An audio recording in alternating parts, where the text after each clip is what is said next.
মধু লইয়া আজে কোন সন্ধ্যা কর সন্ধ্যা কালে রে আপনি নিতাই ধন দেন মাল্য চন্দ পরে সম্ভাষণ রে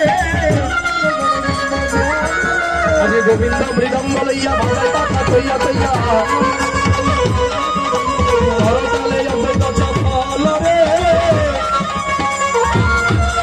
পরিবেশ করবেন শিব শোধনা আনন্দে নাচে দিন ভাই রে সঙ্গে নাচে হচ্ছে মন হরি বলে ঘন ঘন প্রেম পুলকের অঙ্ক নয় রে। আপনাদের নৃত্য কিন্তু হচ্ছে না মা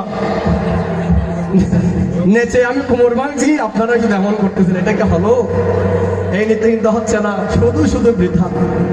শেষবারের মতো একটা নৃত্য করে দিই, তারপর না হয় চলে যাবো খাবার টেবিলে।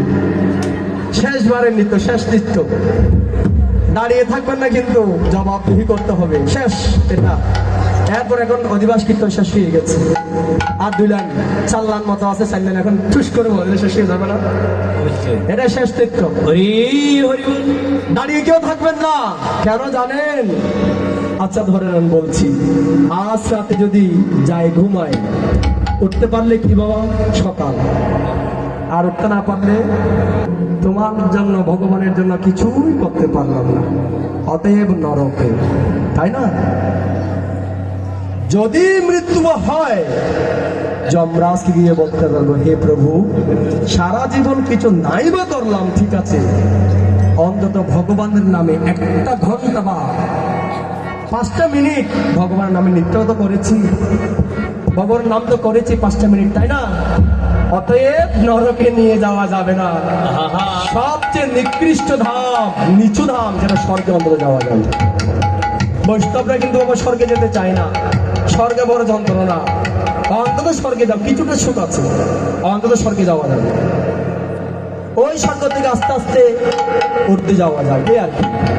না হলে শাস্ত্রে পদকর্তা বলছেন যে আমার নামের মধ্যে, হরিনামের নামের মধ্যে নৃত্য না করে তাল গাছের মতো দাঁড়িয়ে থাকে, আগত যুগে আমি তাকে তাল গাছ বানিয়ে রাখবো। আরবার বলছে যে আমার হরিনাম জিহ্বা মুখ দিয়ে গাইবে না, আগত যুগে আমি তাকে ব্যাং বানিয়ে রাখবো। ব্যাঙের জিহ্বা আছে না বাবা? জিহ্বা নাই, কথাও বলতো ব্যাং ব্যাং করে কথা বলতে পারে। কৃপা করে এখনো কাজ করবেন না, শেষ সুযোগ, শেষ ভালো, যার সব ভালো তাই বলছি, 1 সেকেন্ডের বিশ্বাস নয়, কৃপা করে